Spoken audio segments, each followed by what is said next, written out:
I can also start my YouTube for online comments. Live now. Done.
Good morning everyone.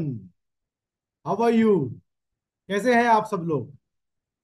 मुझे पूरा यकीन है कि पिछले 10 दिनों की जर्नी में, मॉर्निंग न्यूट्रिशन की जर्नी में, आप सब लोगों ने अपनी हेल्थ को और ज्यादा बेहतरीन बनाया होगा। और उसकी शुरुआत आपने की होगी अपने मॉर्निंग न्यूट्रिशन से। आपने अपने प्रोटीन, आपके मल्टीविटामिन्स और मिनरल्स, फाइबर और गुड फैट की रिक्वायरमेंट को अपनी सुबह में सम्मिलित कर लिया होगा। आपके ब्रेकफास्ट का एक इंपॉर्टेंट हिस्सा ये सारे मैक्रो और माइक्रो न्यूट्रिएंट होंगे। जैसा कि आपने पिछले 10 दिनों में काफी सारी जानकारी, काफी सारा साइंस, काफी सारी अंडरस्टैंडिंग आपने ली है कि ये सारे मैक्रो और माइक्रो न्यूट्रिएंट हमारे लिए क्यों जरूरी है, इनका क्या रोल होता है हमारे शरीर में। और सबसे इंपॉर्टेंट चीज, इन्हें सबसे अगर आपको लेना है तो सब किस समय लें जिससे कि आपको इससे बेहतरीन रिजल्ट मिले, बेहतरीन यूज हो इन सारे मैक्रो और माइक्रो न्यूट्रिएंट का। और आपको पता है सबसे इंपॉर्टेंट जो रूटीन है वो क्या है?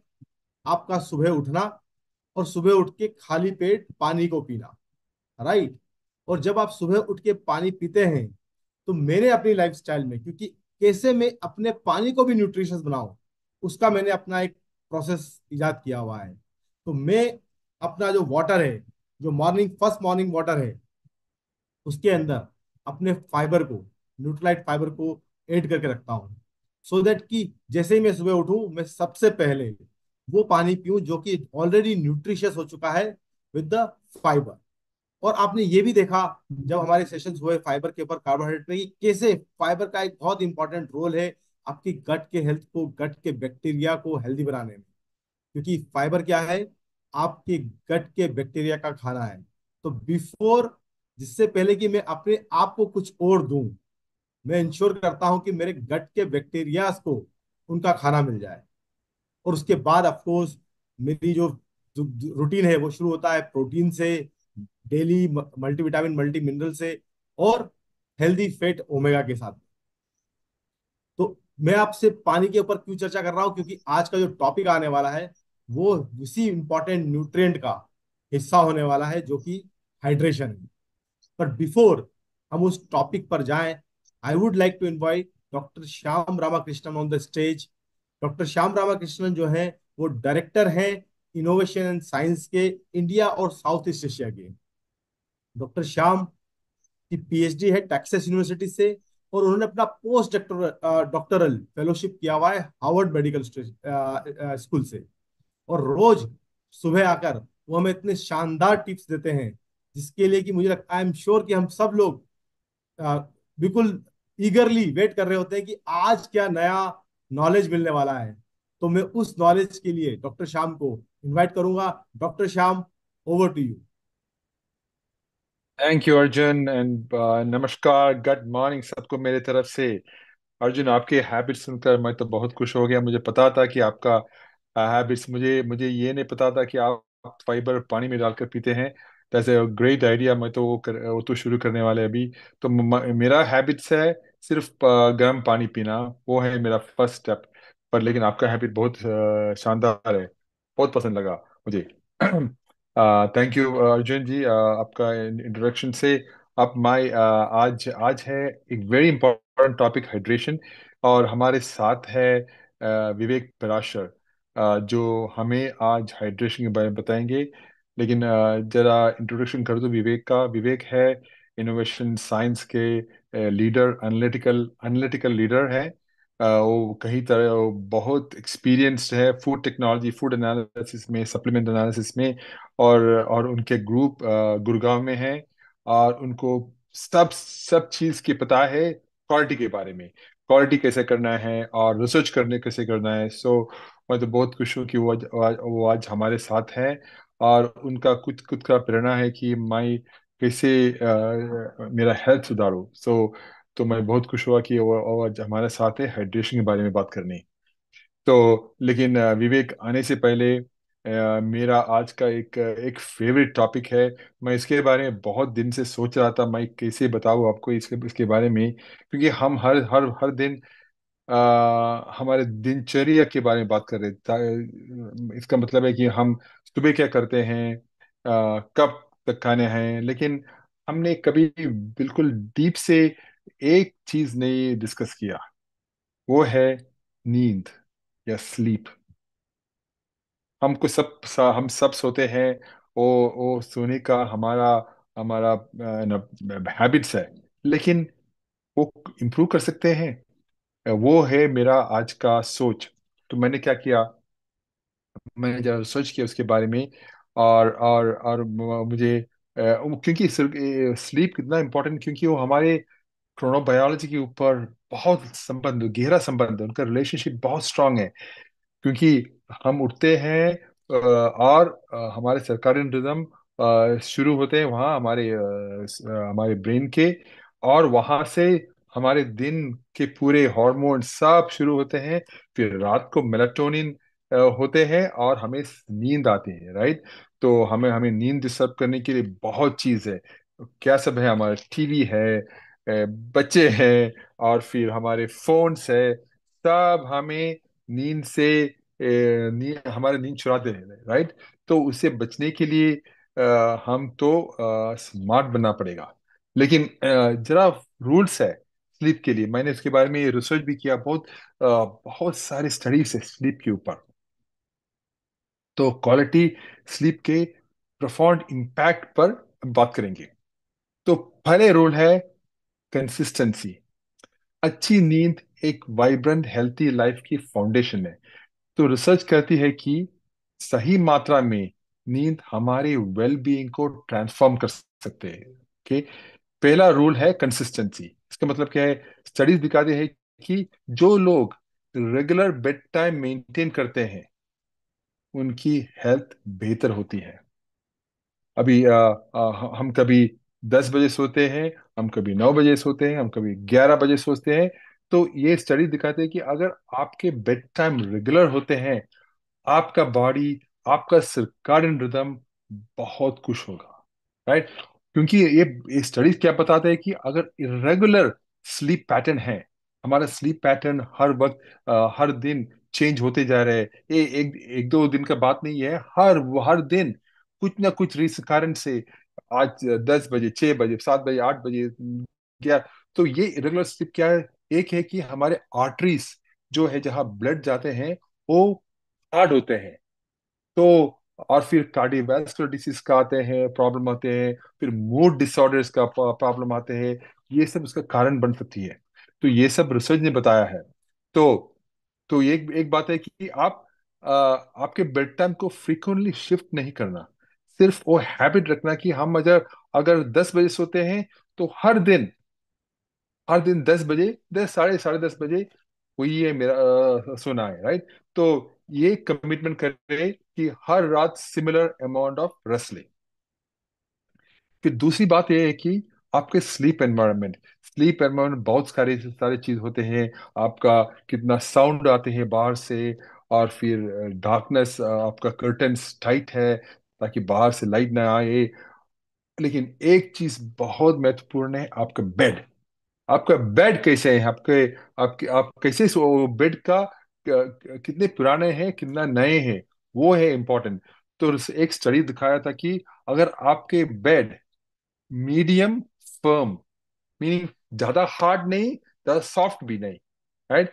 तो मीडियम फर्म बेड होता तो अगर वो है तो आपका बॉडी का जो मस्कुलोस्केलेटल पेन है, आपका मसल में जो पेन होते हैं, आपका स्केलेटल सिस्टम में पेन होते हैं, वो इम्प्रूव होते हैं, और आपका स्लीप का क्वालिटी भी इम्प्रूव होते हैं। ये एक स्टडी दिखाया था। तो मैंने सोचा मैं आपसे एक बात करूं।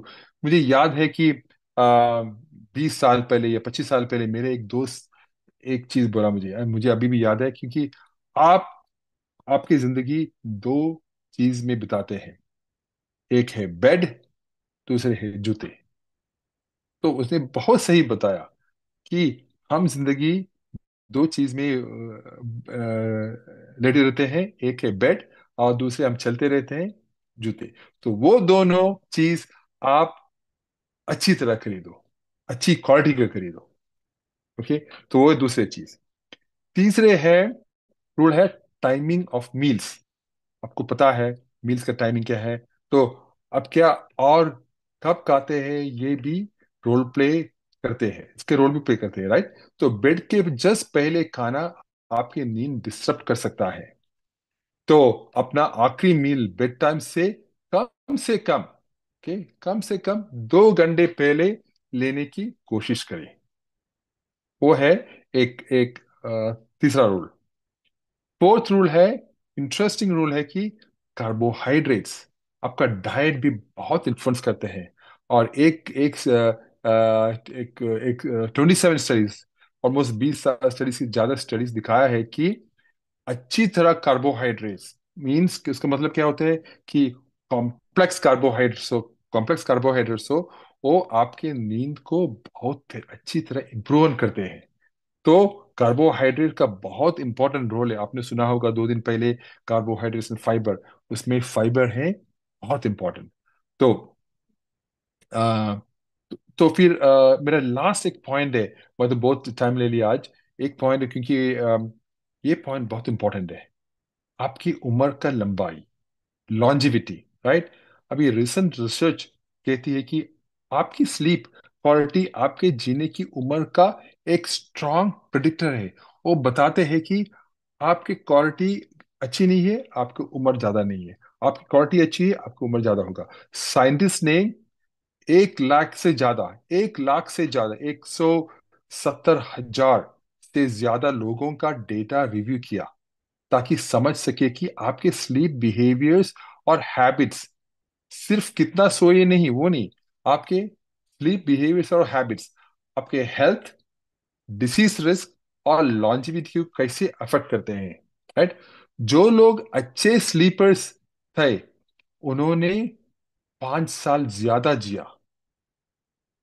30% कम चांसेस था कि कोई कुछ रीजन, मरने के कोई रीजन का 30% कम हो गया।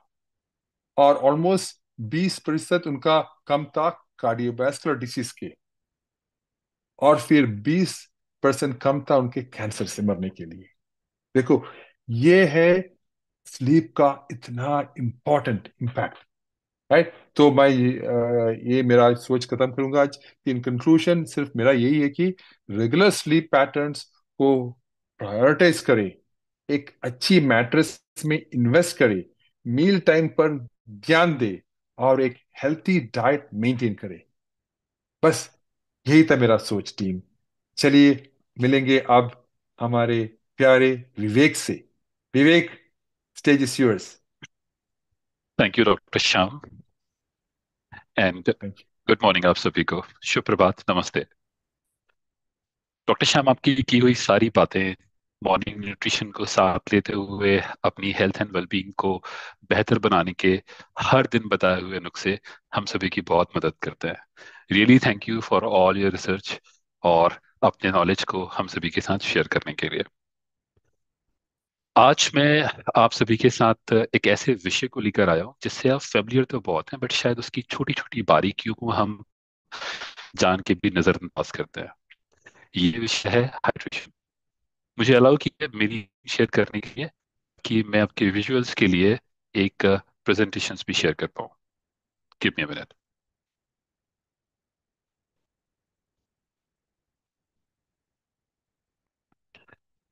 मोहित, आप कंफर्म करें मेरी स्क्रीन अगर विजिबल है तो।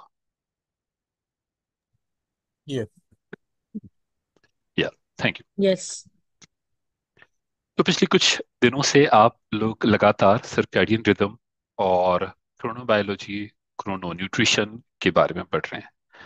आपने fibre, carbohydrates, protein, fat, micronutrients जिसमें कि विटामिन एंड मिनरल्स आते हैं, उनका रिलेशनशिप, उनका सिंक्रोनाइजेशन भी क्रोनोबायोलॉजी के साथ समझा। इस पूरे डिस्कशंस में हमने पिछले कुछ दिनों में ये जाना कि अगर हम हमारे न्यूट्रिशन को सुबह के वक्त लेते हैं तो दिन में किसी भी और वक्त के मुकाबले उसका एब्जॉर्प्शन बॉडी में ज्यादा होता है। हम में से कई लोगों को अक्सर शिकायत रहती है कि हम खाते तो बहुत है पर हमारे शरीर को लगता नहीं, और कुछ लोगों को शरीर में बहुत जल्दी लगता है। खाना कई बार एक सा खाने के बाद भी हम लोगों के शरीर की मेटाबॉलिक रेट अलग अलग होते हैं, और उसमें खाना खाने के टाइम का बड़ा रोल प्ले होता है। इसीलिए बहुत जरूरी है कि हम अपने खाना खाने के टाइम को नियमित रखें, मॉर्निंग न्यूट्रिशन को बरकरार रखें, और सर्काडियन रिदम को रेस्पेक्ट करते हुए उसके साथ एक सिंक्रोनाइजेशन बिल्ड करते चलें। इन सभी में एक और तत्व जिसे आज हम डिस्कस करने वाले हैं वो है hydration. Hydration, okay, okay, first thing is, अच्छा पहले एक छोटी सी डेफिनेशन में फर्क समझते हैं। कई बार हम हाइड्रेशन को पानी समझते हैं और पानी को हाइड्रेशन समझते हैं, या कितना वाटर इनटेक किया। कई बार हमने वाटर इनटेक बहुत किया होता है पर हमारी बॉडी में हाइड्रेशन या हमारी बॉडी में पानी की पर्याप्त मात्रा फिर भी नहीं होती। आज इस पूरे डिस्कशन के दौरान हम ये समझेंगे कि हाइड्रेशन क्यों जरूरी है, हाइड्रेशन के माध्यम क्या है, किस वक्त हाइड्रेशन या किस वक्त हमारे लिए पानी पीना जरूरी है, पानी पीने के फायदे क्या हैं, हम हमारे पानी पीने के तरीके इम्प्रूव करने के साथ साथ हमारी स्लीप को कैसे बेहतर कर सकते हैं, जिसके बारे में आज डॉक्टर श्याम ने भी बात की। आप अपने पॉइंट्स नोट डाउन करते चलें क्योंकि ये लर्निंग्स आपके बहुत काम आने वाली है। सबसे पहला सवाल मेरा ये है कि आर यू ड्रंक इनफ? क्या आपने पर्याप्त मात्रा में पानी पिया हुआ है? वो लोग जो ड्रंक इनफ से उत्साहित हैं उनको मैं बताना चाहता हूँ कि ये आपकी इवनिंग पार्टी के बारे में नहीं है, ये है दिन भर आपकी पानी की मात्रा जो आपके शरीर में रहती है। प्लीज अपने चैट बॉक्स में मुझे बताइए, अपने चैट बॉक्स के थ्रू ये बताते रहिए कि क्या आप पर्याप्त मात्रा में पानी पीते रहते हैं। रमेश जी ने बताया यस, बहुत बढ़िया। और अगर मैं बात करूं हर उन लोगों के बारे में, अब्दुल्ला जी ने बताया यस, दुर्गा सर ने बताया yes, okay, great, good to see these responses. अच्छा, जब हम बात करते हैं कि हम पर्याप्त मात्रा में कोई काम करते हैं, पर से हम पानी पर्याप्त मात्रा में पीते हैं, या हम पर्याप्त मात्रा में एक्सरसाइज करते हैं, या हम पर्याप्त मात्रा में पढ़ाई करते हैं, इस पर्याप्त की परिभाषा क्या है? आप में से कई लोगों के लिए परिभाषा इतनी होगी, आप में से कई लोगों के लिए इतनी होगी। कोई 20 यूनिट को पर्याप्त मानता होगा, कोई 30 यूनिट को पर्याप्त मानता होगा। तो ये सवाल करना और स्टैंडर्डाइज करना बहुत जरूरी है कि पर्याप्त कितना। इस पर्याप्त को अगर हम देखें, सबसे अगेन सेकंड सवाल मैं आपसे पूछना चाहता हूं कि कितना पानी आपके शरीर में पाया जाता है, आपके शरीर का कितना प्रतिशत भाग पानी से बना हुआ होता है? अपने चैट बॉक्स में प्लीज मुझे बताइए, मैं आपके रिस्पॉन्सेज का वेट कर रहा हूँ। ओके, आपने रंजन जी ने बताया 5 लीटर, ओके, ज्ञान दर्शन जी ने बताया 3 लीटर, गुड। हम सभी के लिए, जैसे हमने समझा, हम सभी के लिए पर्याप्त की परिभाषाएं अलग हो सकती हैं। आज हम पूरे डिस्कशंस के दौरान ये भी समझने की कोशिश करेंगे कि कितना पानी या कितना हाइड्रेशन हमारे शरीर के लिए जरूरी होता है। इसके लिए हम समझते हैं कि हमारे शरीर में पानी शरीर के भिन्न भिन्न अंगों में कितनी मात्रा में पाया जाता है। इन जनरल हम ये कहते हैं कि शरीर में पानी लगभग 60 से 80% तक पाया जाता है, जिसमें अगर हम बॉडी के पार्ट्स को डाइसेक्ट कर रहे हैं तो पाएंगे कि लगभग ब्रेन में 73% अमाउंट में पानी पाया जाता है, हमारे हार्ट में लगभग 73% पानी होता है, लंग्स में सबसे ज्यादा पानी लगभग 83% है, और किडनी में लगभग 79, लगभग 80% के आसपास।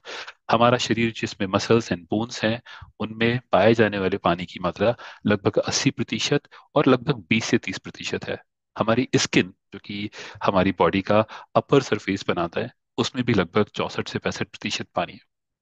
इस पानी की मात्रा का भी शरीर और उम्र के हिसाब से, और इनफैक्ट डेमोग्राफी के हिसाब से, विश्व के अलग अलग हिस्सों में रहने के हिसाब से परिवर्तन आता है। जैसे जब इन्फेंट होते हैं, जब हम इस धरती पे आते हैं, बच्चे होते हैं, तब लगभग हमारे शरीर में पाए जाने वाले पानी की मात्रा 80% होती है, लगभग 78% होती है। जैसे जैसे हम उम्र में बढ़ते जाते हैं ये पानी की मात्रा का स्तर थोड़ा कम होता जाता है।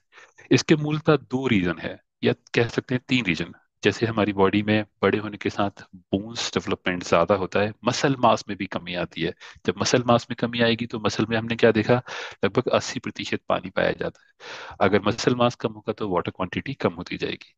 सेकेंड वन थिंग कि हमारी बॉडी का मेटाबॉलिक रेट बच्चों के मुकाबले स्लो होता है। बच्चे गेम खेलते रहते हैं उनमें हार्मोन से ज्यादा पाए जाते हैं, उसमें नए, उनमें नई यानी स्फूर्ति यानी फ्रेश एनर्जी होती है, जिसकी वजह से उनका मेटाबॉलिक रेट फास्ट होता है और उनका वाटर अमाउंट भी ज्यादा होता है। उम्र के साथ लगभग पुरुषों में यह 7% होता है, वही महिलाओं में ये लगभग 55% भी हो सकता है। एक बात जाननी बहुत जरूरी है कि एक ऐसा तत्व जो हमारे शरीर का लगभग 60 70 80% हिस्सा बनाता है, क्या वो सच में इतना महत्वपूर्ण है हमारे लिए, या उसके फंक्शंस क्या है, क्यों इतना पानी जरूरी है? तो आप में से हर वो जो साइंस फील्ड है उसने अपनी 10th या 11th क्लासेस में पढ़ा होगा कि इस धरती पर पाए जाने वाले सभी जीव जंतु और इवन पेड़, ये सारे सबसे पहली उत्पत्ति जल में हुई। जल से एक कोशिकीय जीव बने, जो बाद में 2 कोशिकीय या 10 कोशिकीय या बड़े बड़े होते गए, और वो जब जल से माइग्रेट होते रहे तो रेप्टाइल बने, जिनमें हम छिपकली या क्रोकोडाइल्स इस तरह के एनिमल्स की बात करते हैं। और जब वो पृथ्वी पे आए या पृथ्वी के सूखे इलाकों में आए तो वहां पे उस एनवायरनमेंट के हिसाब से अपने आप को अडेप्ट करते चले और उनमें डिफरेंट परिवर्तन आते रहे। तो जीवन का सबसे मूल आधार पानी है। और अगर हम हवा की बात करें तो पानी वो दूसरा तत्व है जिसके बिना आप लंबे वक्त तक जिंदा भी नहीं रह सकते। इसीलिए पानी के फंक्शंस को समझना बहुत जरूरी है। बहुत छोटे छोटे फंक्शंस हैं जिन्हें आप डेली बेसिस पे समझते हैं, जानते हैं, बट शायद आपकी कॉन्शियसनेस, आपकी अवेयरनेस में वो नहीं रहते। जैसे आपकी आईज में टीयरी फ्लूइड रहता है, आप कंटिन्यूसली अपनी आईज ब्लिंक करते रहते हैं ताकि आपकी आईज में एक नमी बनी रहे। आपके नोज में म्यूकस होता है, आपके माउथ में सलाइवा होता है जो खाने को डाइजेस्ट करने में आपकी मदद करता है। पानी आपके बॉडी के टेम्परेचर को रेगुलेट करता है।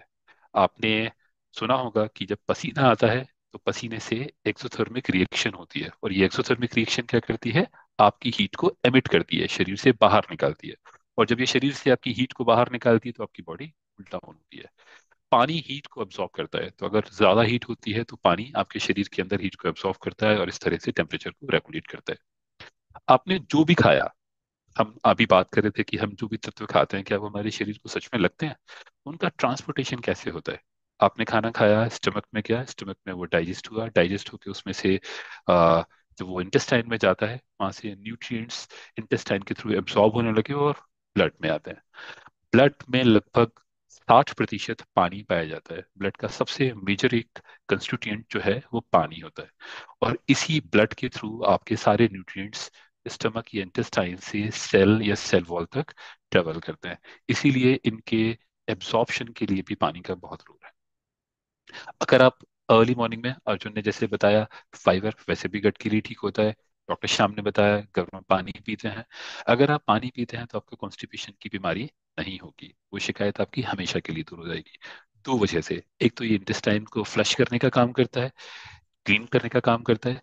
सेकेंड वन थिंग, जब आप पानी पीते हैं तो आपके स्टमक के अंदर भी ये पीएच बैलेंस का काम करता है, क्योंकि यूजली एसिडिटी क्यों होती है, क्योंकि हमारे स्टमक के अंदर का पीएच कम हो जाता है। सामान्यतः एम्प्टी स्टमक का पीएच 1.2 के आसपास होता है, बट जब हम पानी से उसको तर करते हैं तब यही पीएच लगभग 3 से 4 हो जाता है।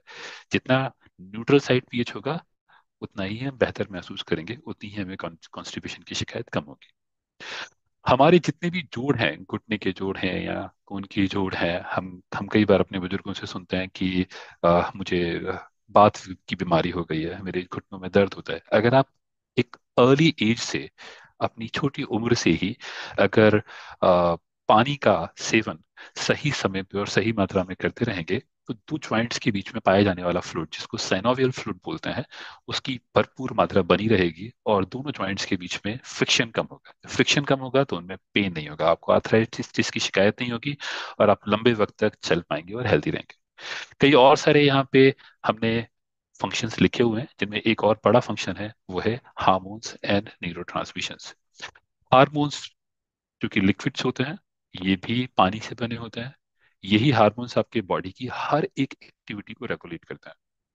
आपकी एक नर्व दूसरी नर्व से जुड़ी होती है, इसीलिए शरीर के किसी भी भाग को छुआ जाए आपके माइंड तक सिग्नल पहुंचते हैं। ये सारे सिग्नल्स न्यूरो ट्रांसमिशंस के थ्रू पहुंचते हैं। ये न्यूरो ट्रांसमिशंस बॉडी में कैसे होता है? आप में से जो लोग साइंटिफिक बैकग्राउंड से हैं वो समझते हैं कि हमने बचपन में पढ़ा हुआ है कि एक सोडियम एंड पोटेशियम पंप होता है, जो एक सेल से दूसरी सेल तक अपने कॉन्सेंट्रेशन के थ्रू सिग्नल को पास ऑन करता है। इस पूरी प्रोसेस को जो जहाँ पे हो रही होती है उस एरिया को हम सिनेप्टिक क्लेफ्ट बोलते हैं। तो न्यूरो में अपनी कॉग्निटिव हेल्थ में भी बहुत काम करता है। अगर आपके न्यूरो ठीक होंगे, कॉग्निटिव हेल्थ ठीक होगी, तो आपके मूड अच्छे होंगे, आप अच्छा महसूस करेंगे अपने आप के बारे में, अपने आसपास के बारे में, अपनी जिंदगी को बेहतर बनाएंगे। तो पानी जिसे आप हर दिन मुफ्त में पी सकते हैं, उसके बड़े फायदे हैं, सिर्फ समझने की जरूरत है। अगली स्लाइड पे चलते हैं, और जैसे हमने इससे पहले वाली स्लाइड में दिखा था कि हमारे शरीर के भिन्न भिन्न भागों में, भिन्न भिन्न अंगों में पानी की मात्रा डिफरेंट होती है। बट अगर हम किसी भी अंग की एक सबसे छोटी यूनिट को देखें तो वो सेल होती है, जिसे हम हिंदी में कोशिका बोलते हैं। अब इस कोशिका को अगर हम बहुत करीब से देखें, तो अगर कोशिका हाइड्रेटेड है, कोशिका में अगर पानी पर्याप्त मात्रा में है, तो होगा क्या, आपका जो मूवमेंट है, अगर आप फर्स्ट वाली देखेंगे हाइड्रेटेड सेल, ब्लू वाली सेल को देखेंगे, तो पाएंगे कि इसमें मूवमेंट जो है इनवर्ड एंड आउटवर्ड दोनों साइड है। क्यों? क्योंकि जैसे आप ये समझ के चलिए कि एक प्रोसेस होती है जिसका नाम होता है ऑस्मोसिस, ये इसमें डिफ्यूजन्स होते हैं। तो आपने ब्लड से जो न्यूट्रिएंट्स सेल वॉल तक पहुंचाए, सेल में उनका एब्जॉर्ब होना बहुत जरूरी है। तो डिफ्यूजन के थ्रू ये एक टर्म कहलाता है semi permeability. What is this semi permeability? कि सिलेक्टिव, हर चीज को ये सेल वॉल अंदर नहीं आने देगी। एक सर्टेन रिएक्शन या एंजाइमेटिक रिएक्शन के साथ में सर्टेन मॉलिक्यूलर साइज को ये अपने अंदर आने के लिए अलाउ करेगी। तो अगर आपकी सेल वॉल हाइड्रेटेड होगी, तो आपके जरूरी न्यूट्रिएंट्स शरीर के अंदर या आपकी सेल वॉल के अंदर आ पाएंगे और आपकी सेल को एनर्जी मिलेगी। सिमिलरली अगर हम बात करें हमारे श्वसन तंत्र की या हमारे रेस्पिरेटरी ऑर्गन्स की, तो हमारी फेफड़ों से जाने वाली ऑक्सीजन ब्लड के थ्रू ही सेल तक जाती है, और ऑक्सीजन का भी डिफ्यूजन शरीर के अंदर सेल वॉल के थ्रू ही होता है। तो अगर हमारी सेल हाइड्रेटेड रहेंगी, तो ऑक्सीजन भी ठीक मात्रा में अंदर जाएगी। अच्छा, ये oxygen and nutrients cell wall के अंदर तो आ गए यहाँ पे। अब सेल वॉल के अंदर क्या होता है? उसके अंदर पाया जाता है माइटोकॉन्ड्रिया, जो सेल वॉल के अंदर इन सभी न्यूट्रिएंट्स को यूज करती है एनर्जी प्रोडक्शन के लिए। अब जब एनर्जी प्रोडक्शन होगा, तो कहीं ना कोई बाई प्रोडक्ट भी बनेगा। जैसे ऑक्सीजन के यूज करने के बाद कार्बन डाइऑक्साइड बनता है। तो इसमें बोथ साइड मूवमेंट है, इनवर्ड मूवमेंट जहां पे हमने हेल्थी न्यूट्रिएंट्स को इनसाइड भी लिया, और फिर बाद में हमने एक्सक्रीशन भी किया जहां पे अनहेल्थी चीजें, बाई प्रोडक्ट्स या कार्बन डाइऑक्साइड को सेल वॉल से बाहर निकाला और ब्लड के थ्रू संचालित किया। अब यही चीज समझते हैं हम डिहाइड्रेट सेल के केस में। अब डिहाइड्रेट सेल देखने में बिल्कुल वैसी लगती है जैसे कि हमारे रेजिन्स होते हैं, जैसे किशमिश, बिल्कुल पिचकी हुई, बिल्कुल खराब। उनमें हमने इवन हम हमारे इंग्रेडिएंट्स के बारे में भी कहते हैं कि अगर आप उन्हें गला के या उन्हें अंकुरित करके खाएंगे, तो उनसे ज्यादा फायदा मिलेगा, वो ज्यादा जल्दी बॉडी में एब्जॉर्ब होंगे। क्यों? क्योंकि उनकी सेल वॉल में पानी भर चुका होता है। उनके अंदर सारे न्यूट्रिएंट्स जो डॉर्मेंट स्टेज में पड़े होते हैं, वो एक्टिव हो जाते हैं और आपकी बॉडी को फायदा पहुंचाते हैं। अगर पानी कम होगा हमारी सेल वॉल्स में, तो क्या होगा, हम सिर्फ जैसे किशमिश को पानी में डालते हैं, तो सिर्फ वो पानी को एब्जॉर्ब करती रहती है लंबे वक्त तक। तो डिहाइड्रेटेड सेल बहुत लंबे वक्त तक सिर्फ बाहर से पानी और न्यूट्रिएंट्स को एब्जॉर्ब करते रहेंगे, उनका टू वे ट्रांसमिशन नहीं होगा, टू वे ट्रांसफर नहीं होगा। तो हम हमारी बॉडी से बहुत सारी गंदगियां बाहर नहीं निकाल पाएंगे। इस सिचुएशंस में हम कमजोर महसूस करेंगे, बुरा महसूस करेंगे, हमारे मूड भी खराब होंगे, हमारा मेटाबॉलिक रेट भी खराब होगा, और हमारी ओवरऑल परफॉर्मेंस खराब होती है। इसीलिए पानी का जरूरी होना, या पानी का एक निश्चित मात्रा में हमारे शरीर में होना बहुत जरूरी है। अगली स्लाइड पे चलते हैं, जिसमें हम ये समझने की कोशिश करेंगे कि वाटर हमें किन किन सोर्सेज से मिलता है। एक तो वो जो हम पानी पी लेते हैं, जिसमें हम डायरेक्टली हमने पानी कंज्यूम किया और हमारी बॉडी हाइड्रेटेड महसूस कर रही है। दूसरी बात है फूड। जैसे आप फल खाते हैं, सब्जियां खाते हैं, आप हरी सब्जियां तरकारी खाते हैं घर पे, इवन जो अनाज खाते हैं, एक निश्चित मात्रा में पानी होता है। तो लगभग आपके शरीर का 35 से 40% पानी इंटेक आपके फूड से भी होता है। और कई बार आप मेटाबॉलिक वाटर, अच्छा ये मेटाबॉलिक वाटर थोड़ा सा नया टर्म होता है कई लोगों के लिए, बट जैसे आप समझें कि कार्बोहाइड्रेट की सबसे स्मॉलेस्ट यूनिट क्या है, ग्लूकोज। अब ये ग्लूकोज क्या होता है, जब ज्यादा मात्रा में होता है, तो ये ग्लूकोज आपके शरीर में ग्लाइकोजन की फॉर्म में डिपॉजिट हो जाता है, जिसे आप बाद में एनर्जी के रूप में यूज कर लेते हैं। ये जो ग्लाइकोजन के फॉर्म में जो जो जनरेट जो जो शुगर या ग्लूकोज जमा होता है, ये हाइड्रोलिसिस की वजह से होता है। इसमें से एक, या सॉरी, एक पानी का मॉलिक्यूल अगर हम ग्लूकोज से बाहर निकालते हैं, तो ये कंडेंस मॉलिक्यूल में कन्वर्ट हो जाता है और ग्लूकोजन बन के आपकी बॉडी में जमा हो जाता है।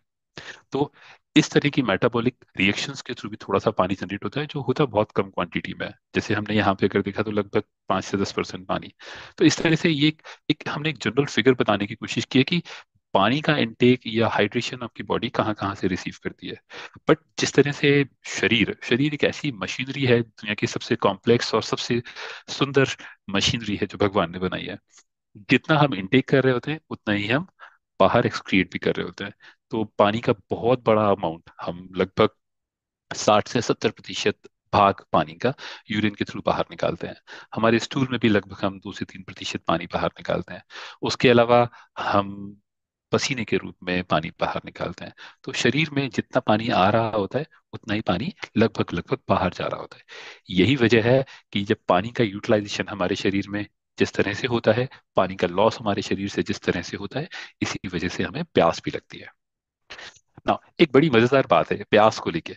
शरीर में आपके दिमाग में एक छोटी सी सेल पाई जाती है जिसे हम हाइपोथैलेमस बोलते हैं, जो कि पिट्यूटरी ग्लैंड से बिल्कुल लगी होती है। अब ये जो पिट्यूटरी ग्लैंड से लगी हुई हाइपोथैलेमस है, ये आपकी भूख और प्यास दोनों को नियंत्रित करती है। मजेदार बात इसमें यह है कि कई बार हमें लग रही होती है प्यास, बट हम मान के चल रहे होते हैं भूख, क्योंकि खाना खाने में मजा आता है, हमारी जुबान को स्वाद आता है। तो हमारे सेंसेशंस हमें अट्रैक्ट करते हैं कि ओके, खाने ही खा लेते हैं। तो कई बार आपको भूख लग रही होती है और आप कंफ्यूज हो रहे होते हैं कि, सॉरी, प्यास लग रही होती है और आप कंफ्यूज हो रहे होते हैं कि आपको भूख लग रही होती है, और आप खाना खाते रहते हैं। किसी न किसी वजह से लगभग 30 से 40% की वाटर इनटेक आपकी फूड की वजह से भी होती है। तो थोड़ा बहुत आपको पानी भी मिल जाता है, तो आप अपने आप को और कॉन्फिडेंट महसूस करते हैं कि हाँ, शायद मुझे सच में भूख ही लग रही थी।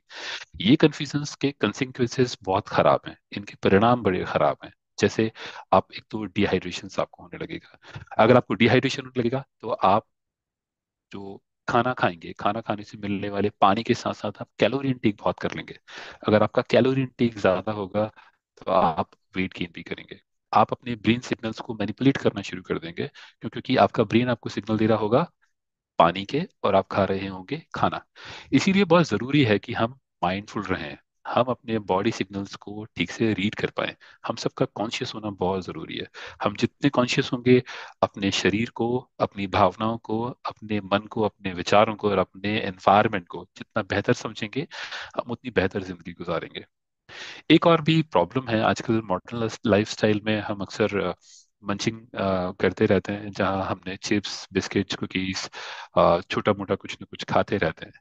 इस तरह के खाने से भी हम हमारे डाइजेस्टिव जूसेस को कंटिन्यूसली रिलीज करते रहते हैं और हमें भूख लगातार लगती रहती है। कई बार आपने देखा होगा कि जिन दिनों आप खाना ज्यादा खा रहे होते हैं उन दिनों आपको भूख भी ज्यादा लग रही होती है, क्योंकि आपके डाइजेस्टिव जूस उन दिनों में ज्यादा निकल रहे होते हैं। इस तरह से आप ओवरवेट हो जाते हैं, आप कंटिन्यूसली डिहाइड्रेशन के शिकार हो जाते हैं, आपका कैलोरी इंटेक बढ़ जाता है। और इसको दूर करने के लिए, इस कंफ्यूजन को दूर करने के लिए मेरे पास 4 ऑप्शंस हैं। इन चारों ऑप्शंस को बहुत ध्यान से सुनिए और समझें। नंबर 1, हम सभी जानते हैं कि खाना पचने में लगभग 4 से 6 घंटे लगते हैं। तो अगर आपको खाना खाने के बाद 4 से 6 घंटे के अंदर अगर आपको भूख के सिग्नल मिल रहे हैं, तो आप सबसे पहले तो अपने आप को क्वेश्चन करें कि नहीं, खाना तो मैंने खाया है। खाना खाने के बाद अगर ये सिग्नल्स हैं तो निश्चित ही पानी के होने चाहिए, और उस समय आप लगभग 1 गिलास पानी पिएं और 15 से 20 मिनट वेट करें। फिर अपने आप की बॉडी सिग्नल्स को दोबारा रीड करने की कोशिश करें। ज्यादातर केसेस में आप पाएंगे कि आपको प्यास लग रही थी और अब आपकी भूख भी शांत हो गई है। कई बार ये न्यूट्रिएंट्स की कमी की वजह से भी होता है। कई बार हम खाना तो बहुत खा रहे होते हैं बट हमें न्यूट्रिएंट्स नहीं मिल रहे होते। जैसे अर्जुन ने अपने डिस्कशंस में बीच में बताया कि आप लोग न्यूट्रिएंट्स का लेना भी बहुत जरूरी है। तो जब न्यूट्रिएंट्स नहीं होते तो आपके शरीर में कोई ना कोई एक फंक्शन ठीक काम नहीं कर रहा होता, और जब ये फंक्शन ठीक काम नहीं कर रहे होते तो आपको एक इंटरनल मेंटल हंगर भी फील होगी। आप पेट से तो भरे होगे बट आपको कहीं ना कहीं फील रहेगा कि यार कुछ कमी है, और आप शायद उस कमी को पूरा करने के लिए खाना खाते रहेंगे। पानी पियेंगे, आपके ये सारे कंफ्यूजन्स दूर होंगे। रेगुलर हाइड्रेशन के लिए आप अपने पास में एक पानी की बोतल जरूर रखें। ये पानी की बोतल आपको फायदा देगी क्योंकि आप लगातार थोड़ा थोड़ा पानी पीते रहेंगे। माइंडफुल ईटिंग, अच्छा, ये बड़ा बड़ा बड़ा पसंदीदा टर्म है। मेरी एक फ्रेंड के साथ मेरी बात हो रही थी और उसने कहा कि यार खाना खाने का मन कर रहा है। तो मैंने से कहा खाना तो थोड़ी देर पहले ही खाया था, कहने लगा हाँ वो पेट तो भरा हुआ है बट मेरा मन कर रहा है। एंड समहाउ बिकॉज वो एक साइंटिफिक कम्युनिटी से आता है, तो वो कहता है कि अरे ये तो माइंडफुल ईटिंग है, मतलब मेरा मन कर रहा है, मेरा मन कहता है खाने का, यही माइंडफुल ईटिंग है। नहीं, माइंडफुल ईटिंग का मतलब है हम कॉन्शियस हैं अपनी बॉडी से मिलने वाले सिग्नल्स को पढ़ने में और समझने में। जब आप अपनी आपकी बॉडी जब थकी होगी तो आपको सिग्नल देगी, बताएगी कि आप थके हुए हैं और आप आराम करना चाहेंगे। प्यास, भूख, थकान, नींद, ये आपकी सारी बॉडी के सिग्नल्स हैं। आप अपनी बॉडी के सिग्नल्स को ठीक से पढ़िए, अपने आप को डिस्ट्रैक्शन से बचाइए और ध्यान दीजिए कि आपकी ज़रूरतें क्या हैं। एक बड़ा अच्छा एक और एग्जाम्पल है, जब मैं कॉलेज के वक्त में या स्कूल के वक्त में मैं एनसीसी में हुआ करता था, उस समय इतने सेशंस नहीं होते थे, हमें इतनी अवेयरनेस भी नहीं थी, बट उस समय हमें हमारे सेशंस के दौरान या हमारी ड्रिल के दौरान ये बताया गया कि बड़ा अच्छा तरीका है पानी। यूजुअली लोग मानते हैं कि 8 से 10 ग्लास पानी पीना चाहिए, बट उसमें बताया गया कि आप अपने यूरिन करते वक्त अपने यूरिन के कलर को देख लें। अगर वो कलर आपका येलो आ रहा है तो आप पानी कम पी रहे हैं। अगर आपकी यूरिन का कलर पेल येलो या वाइट है तो आप पानी पर्याप्त मात्रा में पी रहे हैं। तो कुछ छोटे छोटे सिग्नल्स हैं, आप अपने आप को रीड करते चलें, ये आपकी काफी मदद करेंगे ये जानने में कि सच में आप भूखे हैं या प्यासे। अच्छा, अब अभी हमने थोड़ी देर पहले बात की कि पानी कितना। तो एक इंस्टीट्यूट जो कि हैदराबाद में है जिसका नाम है नेशनल इंस्टीट्यूट ऑफ न्यूट्रिशन, ये भारत के आरडीएस रिकमेंडेड डेली अलाउंसेस को डिफाइन करता है। किसी भी प्रोडक्ट, चाहे वो अनाज हो, दालें हों, या कुक्ड फूड हो या वाटर हो, उन सभी की न्यूट्रिटिव वैल्यूज क्या होती हैं, उनकी एनालिसिस करके स्टैंडर्ड स्टैब्लिश करता है। तो एनआईएन की रिपोर्ट के हिसाब से वो कहता है कि लगभग 8 से 12 ग्लास पानी हमें पीना चाहिए। ये एक जनरल स्टेटमेंट है जो पूरी इंडियन पॉपुलेशन के लिए दिया गया है, बट इसमें भी और फर्दर कैटेगराइजेशन हो सकते हैं। जैसे आपकी बॉडी के 1 किलो, अगर 1 किलो की बॉडी है तो लगभग आपको 32 से 58 ml चाहिए। ऐसे मोटा मोटा अगर हम राउंड फिगर करें तो 30 से 60 ml के आसपास पानी चाहिए। मतलब अगर आपका वजन 100 किलो है तो आपको लगभग 3 लीटर से लेके 6 लीटर तक की पानी की जरूरत है। एवरेजिंग भी करें तो लगभग 4.5 से 5 लीटर पानी आपको पीना चाहिए। विमेंस के लिए यही क्राइटेरिया लगभग 27 to 52 है। राइट। अच्छा, इसी के साथ में एक चीज और आपके लिए समझने वाली है कि एक इंसान जो कि एसी चैम्बर में बैठ के अपने ऑफिस के दिन भर काम करता है, जिसकी फिजिकल मूवमेंट बहुत कम है, एक इंसान जो शायद रोड पे काम करता है, मेहनत करता है, ये एक स्पोर्ट्स मैन जो रात को या दिन में गेम खेलता है, ऐसे लोगों की पानी की रिक्वायरमेंट अलग अलग हो सकती है। तो जब हम बात करेंगे 8 से 12 ग्लास पानी की, ये मिनिमम रिक्वायरमेंट है। लगभग इतना पानी, लगभग 2 से 3 लीटर पानी आपको पीना ही है। इसके अलावा आप अपने सिग्नल्स, जैसे हमने माइंडफुल रीडिंग या माइंडफुल ईटिंग की बात की, या हमने बात की अपने यूरिन कलर से चेक करने की, उस तरह के इंडिकेटर्स के थ्रू आप ये इवेल्युएट करते चलें कि आपको और पानी की जरूरत तो नहीं है। ये इंश्योर करना सिर्फ आपकी जिम्मेदारी है कि आप पूरी तरह से हाइड्रेटेड हैं।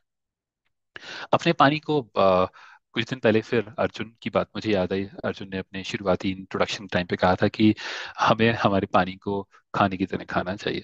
इसका एक्चुअली मतलब क्या है, इसी को अगर हम फोर्थ पॉइंट से भी रिलेट करना चाहें तो टेक सिप, है ना, वर्सेस चगिंग। हम जैसे पानी को ग्लास लिया और गट गट करके पूरा पानी पी गए, ये बड़ी गलत हैबिट है। नंबर वन, इससे बॉडी बैलेंस खराब होता है। सेकंड वन थिंग, ये बॉडी में जो फ्लूइड बैलेंस है, फुल फ्लूइड का एक सर्टेन पीएच भी होता है, तो हम बॉडी के फ्लूइड के पीएच बैलेंस को भी खराब करते हैं। कई बार ये हमारी किडनी को ओवर प्रेशराइज भी करता है, क्योंकि जिस इसको आप बिल्कुल ऐसे समझ सकते हैं जैसे कि बारिश के दिनों में पूरे महीने भर बारिश नहीं हुई, किसी एक दिन बारिश हुई और झमाझम बारिश हुई, सारा पानी नलियों के थ्रू बह गया, आपकी जमीन ने उसको एब्जॉर्ब कुछ भी नहीं किया। पर अगर आप यही पानी रोज थोड़ी थोड़ी मात्रा में, बारिश हो, हल्की हल्की बूंदाबांदी हो, तो आपकी धरती में ये पानी एब्सॉर्ब होगा। तो जब आप पानी सिप करके पीते हैं, थोड़ा थोड़ा पानी थोड़े वक्त के बाद पीते हैं, तो आपके शरीर को ज्यादा लगता है, शरीर में ज्यादा एब्सॉर्ब होता है और ये वेस्ट नहीं होता। किडनी पर भी लोड कम पड़ता है। इसी तरह से आप अपने पानी के साथ साथ अपने फ्रूट्स एंड वेजिटेबल्स के इंटेक को खाने में बढ़ा सकते हैं, तो खाने से मिलने वाले हाइड्रेशन की भी पर्याप्त मात्रा आपको मिलती रहेगी। एक बड़ा अच्छा फैक्ट है कि जब हम बात करते हैं हाइड्रेशन की, तो हाइड्रेशन में सोर्सेज क्या क्या हो सकते हैं। क्या पानी एक लौता सोर्स है? तो नहीं। कई लोग हाइड्रेट, कई लोग कोल्ड ड्रिंक्स जाके पियेंगे और कहेंगे कि हम तो हाइड्रेट हो गए।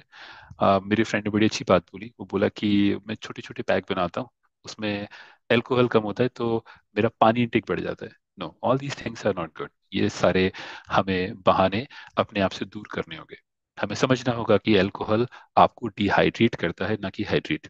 हमें समझना होगा कि ये जो एरिएटेड ड्रिंक्स हैं, जिनको आप सोडा बोलते हैं, कोला बोलते हैं, ये आपके शरीर के लिए ठीक नहीं। शुगरी ड्रिंक्स, कई सारे फ्रूट जूसेस भी जो मार्केट में आजकल मिलता है, वो शुगरी ड्रिंक्स होते हैं। बड़ा अच्छा फैक्ट है, जैसे आप लोग तो एक हेल्थ एंड वेलनेस कम्युनिटी से आते हैं, आप लोग प्रोडक्ट्स के लेबल्स को रीड करना शुरू करें। अगर आप एप्पल जूस पीते हैं तो आप एप्पल जूस के पीछे एप्पल कंटेंट को देखें। लगभग 15% एप्पल जूस होता है, बाकी लगभग 85% उसमें पानी होता है। अगर आप क्रैनबेरी जूस जो आपको मार्केट में मिलता है उसे देखेंगे उसकी बोतल पे, तो लगभग 20 से 25% क्रैनबेरी जूस होता है, लगभग 75 से 80% उसमें पानी होता है। तो आप एक्चुअली पानी पी रहे होते हैं। और आप ये भी सरप्राइज करें कि पूरे इंडिया में किसी भी कोने में किसी भी सीजन में अगर आप ये ड्रिंक्स पी रहे हैं, इनका स्वाद एक ही आता है। क्यों? क्योंकि ये बहुत हाईली प्रोसेस्ड होते हैं। ये हाईली प्रोसेस्ड हाइड्रेशन के मेथड्स ठीक नहीं है, आपको इन्हें अवॉइड करना चाहिए। आपको क्या करना चाहिए? सबसे बेहतर और दुनिया में यूनिवर्सल डाइल्यूएंट या यूनिवर्सल सॉल्वेंट या यूनिवर्सल ड्रिंक क्या है? पानी। पानी पीना चाहिए। पानी की अगर आपको एंटीऑक्सीडेटिव कैरेक्टरिस्टिक्स बढ़ाने हैं तो आप पानी को इन्फ्यूज कर सकते हैं, कभी नींबू से, कभी खीरा से, कभी और सारे फल काट के डाल सकते हैं। ये आपका डिटॉक्स वाटर जो आजकल हम कहते हैं। अगर आपको इलेक्ट्रोलाइट से फिल्ड पानी पीना है, आप कोकोनट वाटर पी सकते हैं। आप वेजिटेबल्स के और फ्रूट्स के जूसेस बनाकर पी सकते हैं। बट हाँ, इस बात का ध्यान रखें कि जब भी आप ये हरी सब्जियों के या फलों के जूस बनाएं तो इनको फिल्टर ना करें, क्योंकि इनके फिल्टर करने से आप इनके फाइबर कंटेंट को बाहर निकाल देते हैं और उनकी सारी की सारी खूबियों को आप बाहर निकाल देते हैं, जो ठीक नहीं। तो जरूरी है ये याद रखें कि अगर जब भी आप पहले तो फ्रूट्स को ऐसे खाने की कोशिश करें, बट अगर आप जूस भी पीना चाहते हैं तो उनको एटलीस्ट फिल्टर ना करें। इसी बात को हमने समझाया 3 डिफरेंट कलर से, जो कि हमारे ट्रैफिक सिग्नल्स हैं। कि ग्रीन चॉइसेस जिनके लिए फुल गो अहीड है, उनमें है water, fruit infused water, buttermilk, coconut, या buttermilk is a very good option, buttermilk. और वहीं पे हमने रेड लिस्ट में क्या लिखा हुआ है कि हमारे स्पोर्ट्स ड्रिंक विद शुगर, हमने स्पोर्ट्स ड्रिंक के साथ शुगर, शुगर वाला अगर कोई ड्रिंक है, शुगरी ड्रिंक्स, हमें उन्हें अवॉइड करना चाहिए। अच्छा, एक चीज और है। ये एक कई बार हम जूसेस को ठीक मानते हैं, ये एक बड़ा मिथ है कि प्रोसेस ये पैकेज्ड और अच्छी क्वालिटी के टेट्रा पैक वाले जूसेस लेंगे तो ये बेहतर होते हैं और ये बेहतर ऑप्शन है। नहीं, ये मिथ है। ये इसे हमें बस करना बहुत जरूरी है, क्योंकि अगेन हमने पहली स्लाइड में बात की कि इनमें शुगर कंटेंट ज्यादा होता है, फिल्ट्रेशन की वजह से इनमें फाइबर कंटेंट भी कम होता है। और जब इसमें फाइबर बचा नहीं तो इनमें बचेगा क्या? कई बार हम ये मान के चल रहे होते हैं कि जूसेस तो न्यूट्रिएंट रिच होते हैं, बट आपको ये मानना होगा कि जितने जूसेस फ्रेश होंगे उतने ही न्यूट्रिएंट रिच होंगे। ओवर द टाइम विटामिन जो है वो डिग्रेड होते जाते हैं, इनकी शेल्फ लाइफ कम होती जाती है। तो मानो कि आज एक फ्रेश जूस में 100 यूनिट विटामिन ए है, तो आज से 1 महीने बाद वो शायद 70 रहे, या 3 महीने बाद शायद वो 50 रहे, या हो सकता है 6 महीने बाद वो आते आते ना भी रहे। तो जितने पुराने आप जूसेस लेते रहेंगे उतने ही उनके अंदर न्यूट्रिएंट लॉस होते जाएंगे डिग्रेडेशन की वजह से। तो एक्चुअली में आप ले क्या रहे हैं? आप सिर्फ कैलोरीज ले रहे हैं, शुगर ले रहे हैं, ना आपने फाइबर लिया, ना आपने न्यूट्रिएंट लिया। तो इस तरह का ड्रिंक्स आपको अवॉइड करना होगा। आपको यहाँ पे माइंडफुल होना पड़ेगा। हमने भी थोड़ी देर पहले बात की थी कि हाइड्रेशन चार्ट, तो ये यूरिन एक अच्छा सिग्नल हो सकता है। आप इस चार्ट को हमेशा रेफर करें। इनिशियल 3 लाइन जो है जहाँ पे हम पेल येलो कलर या बिल्कुल लगभग ऑफ वाइट कलर की बात करते हैं, अगर आपकी यूरिन का कलर लगभग ऐसा सा होता है, आप ये मान सकते हैं ये आपको एक फर्स्ट प्रिलिमिनरी सिग्नल है जो आपको बताता है कि आप ठीक से हाइड्रेटेड है। अगर आपकी यूरिन का कलर डार्क होता जाता है या 4 to 8 की रेंज में किसी भी रेंज में फॉल करता है, तो आपको समझना होगा कि आप ठीक से पानी नहीं पी रहे हैं और आपके शरीर में पानी की कमी है, जिसे आपने इम्प्रोवाइज करना होगा। राइट? अच्छा, जब हम इतनी सारी बात कर रहे हैं हाइड्रेशन हाइड्रेशन हाइड्रेशन, तो एक चीज, हाइड्रेशन का अपोजिट क्या है? हाइड्रेशन का अपोजिट है डिहाइड्रेशन। डिहाइड्रेशन क्या होता है? गर्मियों के दिनों में हमें लू लग जाती है, लूज मोशंस होने लग जाते हैं, पानी में शरीर की कमी हो जाती है, शरीर में पानी की कमी हो जाती है स्पोर्ट्स के दौरान पसीने की वजह से। ये सारी प्रोसेसेस कहलाती हैं डिहाइड्रेशन। अच्छा, इनमें सिम्टम्स क्या क्या होते हैं? जैसे आप मुझे चैट बॉक्स में अगर बता सकें कि डिहाइड्रेशन के वो सिम्टम्स, अभी तो गर्मियों के सीजन चल रहे हैं, आप में से किसी ने कोई रिसेंटली एक कुछ सिम्टम्स आइडेंटिफाई किए हैं, तो प्लीज मुझे उनके बारे में जरूर बताएं। या please, I am just waiting for your responses here. Nice. Yes, rightly said. तो बेसिकली डिहाइड्रेशन के जो सिम्टम्स हैं उनमें सबसे पहला थर्स्ट, प्यास लगना, बड़ा बेसिक सा सिम्टम्स है। कई बार हम उसको रीड नहीं कर पा रहे होते, बट हमें कॉन्शियस रहना होगा। दूसरा, हमें थकन होगी, हम जल्दी जल्दी थक जाएंगे, हमारा चूंकि मेटाबॉलिज्म ठीक नहीं होगा। हमने सेल वॉल स्ट्रक्चर के टाइम पे क्या पढ़ा था, ये क्या देखा था सेल वॉल सिकुड़ जाएंगी, उनका मेटाबॉलिज्म कम हो जाएगा। जब मेटाबॉलिक रेट कम हो जाएगा तो एनर्जी कम मिलेगी, तो आप थका हुआ महसूस करेंगे।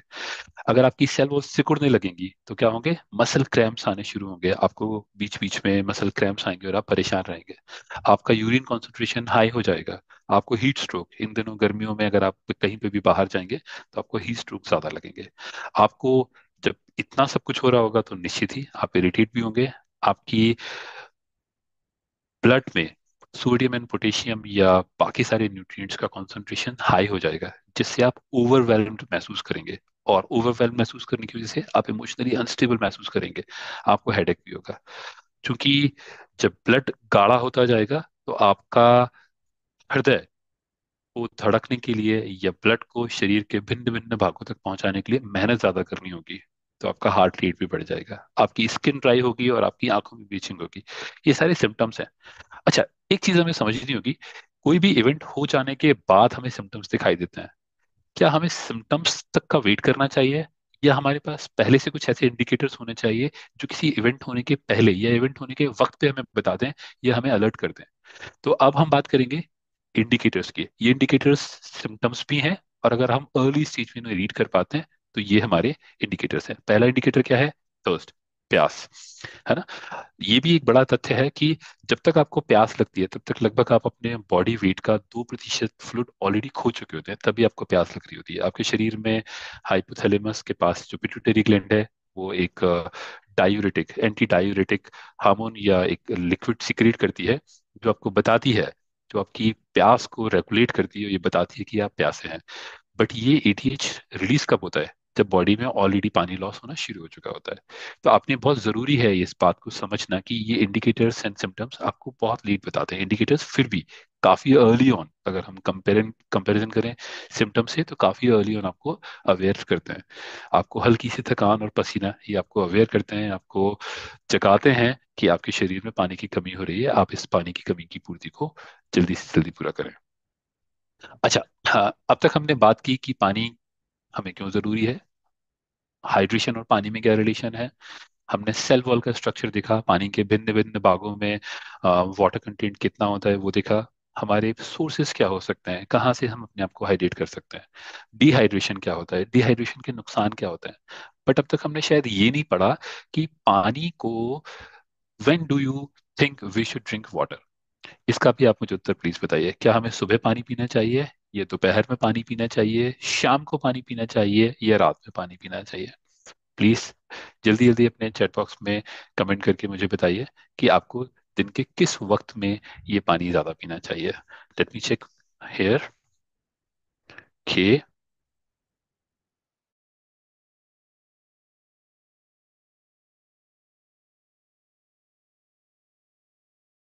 दिन में पी सकते हैं, या हमें पानी दिन भर पीना चाहिए, हमें से कई लोगों ने ये भी कमेंट किया हुआ है।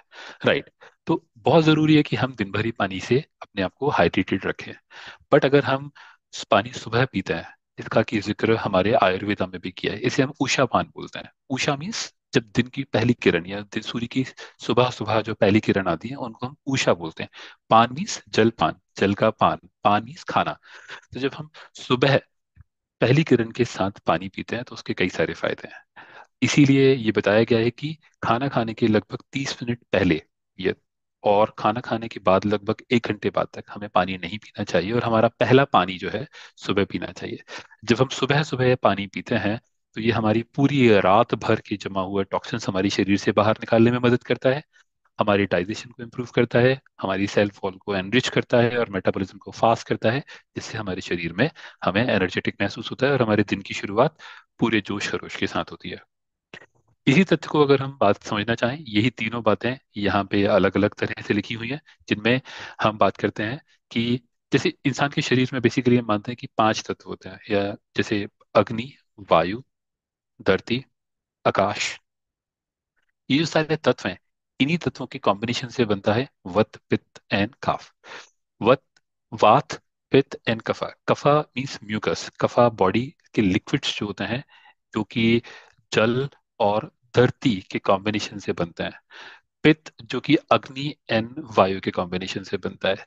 जहाँ वायु होती है और वायु के साथ आकाश होता है, वहाँ वाता ज्यादा होता है।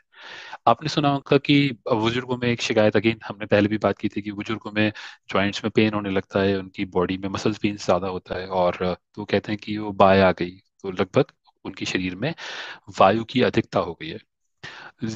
यंग बच्चों में जो 18-19 साल के, 20 साल के, 14-15 साल के होते हैं, जिनमें हार्मोनल चेंजेस थोड़े ज्यादा हो रहे होते हैं, उनमें पित्त की मात्रा ज्यादा हो जाती है, और इस पित्त की मात्रा से उनमें कई बार उनको उनकी स्किन पे आपको रैशेस दिखाई देंगे, स्किन पे पिंपल्स ज्यादा दिखाई देंगे, उनमें क्रोध ज्यादा होगा, गुस्सा ज्यादा होगा, जोश ज्यादा होगा। जो बच्चे होते हैं, छोटे बच्चे, इन्फेंट्स जो होते हैं, उनमें कफा ज्यादा होता है, उनमें म्यूकस ज्यादा होता है, बॉडी लिक्विड ज्यादा होते हैं, इसीलिए उनकी स्किन काफी ग्लोइंग होती है, काफी सॉफ्ट होते हैं, काफी सुंदर होते हैं, और काफी लुभावने होते हैं। तो ये अलग अलग जो कैरेक्टरिस्टिक्स हैं, अलग अलग दोषास हैं, ये आपकी बॉडी में अलग तरह के सिम्टम्स देते हैं। किसी भी एक तरह के सिम्टम्स का हावी हो जाना आपके शरीर के लिए ठीक नहीं, आपके पूरी ओवरऑल हेल्थ के लिए ठीक नहीं। तो अगर आप सुबह के वक्त पानी पीते हैं, तो ये तीनों दोष को रिमूव करता है। इन तीनों में एक हार्मनी, एक सिंक्रोनाइजेशन बिल्ड करता है। ये सिंक्रोनाइजेशन आपकी ओवरऑल वेलबींग के लिए ठीक होता है। जठर अग्नि, जिसे हम कहते हैं पेट की आग, जो कि खाना पचाने में मदद करती है, अगर आपने सुबह अर्ली मॉर्निंग पानी लिया हुआ है, तो ये आपके डाइजेस्टिव सिस्टम को इम्प्रूव करता है, जठर अग्नि को बढ़ाता है। जो भी आप खाना खाते हैं, वो इजीली डाइजेस्ट होता है, और आपके शरीर को पूरी तरह से लगता है। पूरी रात भर ये जमा हुए टॉक्सिन्स, क्योंकि रात भर हम जब इनएक्टिव होते हैं, तो बॉडी में कई सारी मैकेनिज्म चलते रहते हैं, और उनके टॉक्सिन्स धीरे धीरे धीरे धीरे बॉडी में डिपॉजिट होते रहते हैं। जब हम अर्ली मॉर्निंग में पानी पीते हैं, तो ये पानी हमारे टॉक्सिन्स को एलिमिनेट करने में, हमें रिफ्रेश करने में, हमें बेहतर महसूस करने में हमारी हेल्प करता है। इन्हीं आयुर्वेदिक तथ्यों को, या इन्हीं आयुर्वेद के सिद्धांतों को आजकल मॉडर्न स्टडीज ने भी प्रूव किया हुआ है। तो एक 2003 में स्टडी की गई, बॉशमैन एंड स्टिनगर ने की। उन्होंने ये बताया कि अगर आप लगभग 500 ml, लगभग आधा लीटर पानी सुबह खाली पेट उठते ही अगर पिए, तो ये आपके शरीर के मेटाबॉलिक रेट को लगभग 30% बढ़ा देता है। अब आप खुद सोचिए, जो एनर्जी आज आप इस वक्त महसूस कर रहे हैं, लगभग इसमें 30% का इजाफा हो जाए, तो आप क्या कुछ नहीं कर सकते। आप अपनी दिनचर्या को बेहतर बना सकते हैं, आपके मूड हैप्पी होंगे, आप अपनी हैप्पीनेस को इंक्रीज कर सकते हैं, आप अपनी पर्सनल एंड फैमिली लाइफ को ठीक कर सकते हैं, आप अपने काम को बेहतर मैनेज कर सकते हैं। और अगर आप बाकी अपने सराउंड के सारे लोगों के मुकाबले बेहतर फंक्शन करेंगे, तो आप तरक्की की राह पे भी जाएंगे। एक और स्टडी है जिसने डिटॉक्सिफिकेशन या बॉडी को रिफ्रेश करने के बारे में आयुर्वेदा को समर्थन दिया, जो 2010 में की गई, पॉपकिंस ने। उन्होंने ये बताया कि सर्काडियन रिदम से इसका बहुत रिलेशनशिप है। तो जहाँ बॉडी, पूरी की पूरी बॉडी सुबह सूर्य की किरणों के साथ अपने आप को दिन के लिए तैयार कर रही होती है, उस समय अगर आप अपनी बॉडी में न्यूट्रिएंट्स के साथ अगर पानी की मात्रा को बढ़ाएं, तो ये आपके कॉर्टिसोल को भी ऑप्टिमाइज करता है। कॉर्टिसोल एक ऐसा हार्मोन होता है जो स्ट्रेस को मैनेज करने में काम करता है, और सुबह के वक्त इसकी वैल्यू लगभग 10 ppm के आसपास होती है। 10 पार्ट पर मिलियन आपके शरीर में ये पाया जाता है। तो सुबह के वक्त आप फ्रेश महसूस करते हैं, कॉर्टिसोल को ये रेगुलेट करता है, आपको फ्लश करता है, और आपकी बॉडी को और आपके मन को बेहतर महसूस कराता है। एक और बहुत अच्छी स्टडी है, ये आप में से वो सभी लोग जो अपने मॉर्निंग न्यूट्रिशन के दौरान एक वेट रिडक्शन का कमिटमेंट लेके आए हैं, ये शायद उनके लिए भी बड़ी फायदेमंद बात है। आप खाने के लगभग 30 मिनट पहले अगर आप 500 ml पानी, ब्रेकफास्ट के दौरान, ये ब्रेकफास्ट से 30 मिनट पहले, लंच से 30 मिनट पहले, और डिनर से 30 मिनट पहले अगर आप लेते हैं, और ये लगातार अगर आप 8 वीक तक करते हैं, तो आपके बीएमआई को इम्प्रूव करता है, आपके बॉडी वेट को घटाता है, आपके विसरल फैट को कम करता है, और आपकी ओवरऑल एपेटाइट को रेगुलेट करके उसे ऑप्टिमाइज करता है। कम होगी तो उसे बढ़ाता है, और ज्यादा होगी तो उसे कम करके एक नियमित जोन में लाकर रखता है। तो आपकी ओवरऑल एपेटाइट एंड डाइजेशन को इम्प्रूव करता है। इन्हीं तीन सिद्धांतों के साथ हम हाइड्रेशन का सर्कैडियन रिदम के साथ भी एक रिलेशनशिप दोबारा से समझते हैं। अभी हमने पिछली काफी सारी स्लाइड्स में बात की कि दिन की शुरुआत के वक्त, जब हमें एनर्जी की सबसे ज्यादा जरूरत है, जब हम बॉडी की नेचुरल साइकिल के साथ अपने दिन की शुरुआत करते हैं, उसी समय पानी का क्या जरूरत है। क्योंकि पानी हमारे मेटाबॉलिज्म को बढ़ाता है, हमारे एक्सक्रिएशंस को इम्प्रोवाइज करता है, हमारी बॉडी से टॉक्सिन्स को रिमूव करता है, बॉडी के टेम्परेचर को रेगुलेट करता है, हमारे कॉग्निटिव हेल्थ को, हमारे न्यूरो ट्रांसमिशंस को भी सपोर्ट करता है। तो अगर हमारा न्यूरो ट्रांसमिशन ठीक होगा, हमारा डाइजेशन ठीक होगा, हम एनर्जेटिक रहेंगे इन द मॉर्निंग, तो ये हमारी पूरी दिन भर की साइकिल को ठीक रखता है। और जब हम दिन भर एनर्जिक रहेंगे, काम करेंगे, मेहनत करेंगे, तो शाम को हम सुकून के साथ सो पाएंगे। क्योंकि हमारा, कई बार हम शरीर तो थका होता है बट हमारा मन हमारा साथ नहीं दे रहा होता, हमारे दिमाग में कई सारे ख्याल चल रहे होते हैं। क्योंकि जब आप प्यासे होते हैं, जब आपके शरीर में पानी की कमी होती है, जब आपके शरीर में तत्वों का कॉन्सेंट्रेशन ज्यादा होता है ब्लड में, तो आपका क्या होता है, आप ओवरवेल्म महसूस करते हो। हमने पहले भी बात की, आप जब ओवरवेल्म महसूस करते हो तो कई सारे इमोशंस और कई सारे ख्याल आपको पीछे से सराउंड करते रहेंगे, जिनकी वजह से आप सोना तो चाहोगे बट आप सो नहीं पाओगे। तो बट अगर आप में हाइड्रेशन अप्रोप्रिएटली होगा, तो आपको रात को नींद भी ठीक आएगी। और अगर आपको रात को नींद ठीक आएगी, तो डॉक्टर श्याम ने अपनी बात की शुरुआत में जो अच्छी नींद से जुड़े हुए 4 या 5 तथ्यों की बात की, वो सारे तथ्य आपके लिए सपोर्टिव रहेंगे, वो सारे तथ्य आपको सपोर्ट करेंगे। राइट। यही बात हम दोबारा से एक और स्टडी के थ्रू इसको इसको वैलिडेट करते हैं, वेरीफाई करते हैं। जो स्टडी की गई बेंटन एंड यंग ने, इन्होंने भी बताया कि अगर आप स्लीप बेहतर करना चाहते हैं, तो अपने अपने आप को हाइड्रेट करना होगा दिन के दौरान। और जहाँ अच्छी स्लीप आपकी ओवरऑल मेटाबॉलिज्म को इम्प्रूव करती है, आपकी हाइड्रेशन को इम्प्रूव करती है, वहीं हाइड्रेशन भी स्लीप को कॉम्प्लीमेंट करता है। ये एक टू वे प्रोसेस है, जिसमें स्लीप एंड हाइड्रेशन दोनों एक दूसरे को कॉम्प्लीमेंट करते हैं, सपोर्ट करते हैं, और आपकी ओवरऑल हेल्थ एंड वेलबींग को सपोर्ट करते हैं। राइट। तो कुछ मेरी तरफ से टिप्स हैं। ये स्लाइड हम एंड करने से पहले मैं आपको बताना चाहता हूँ कि इस पूरी प्रेजेंटेशन या उस पूरी डिस्कशंस की कुछ समरीज, कि ऐसी कौन सी चीजें हैं जो हमें हाइड्रेट करने में हेल्प कर सकती हैं। सबसे पहली चीज, हम दिन भर पानी पीते रहें, थोड़ा थोड़ा पानी पीते रहें, एक साथ ना पिए, सिप कर करके थोड़ा थोड़ा पीते रहें। आप ये पी सकें इसीलिए आप अपने पास एक पानी की बोतल जरूर रखें, ताकि जब भी आपको लगे आप पानी थोड़ा सा पी सकते हैं।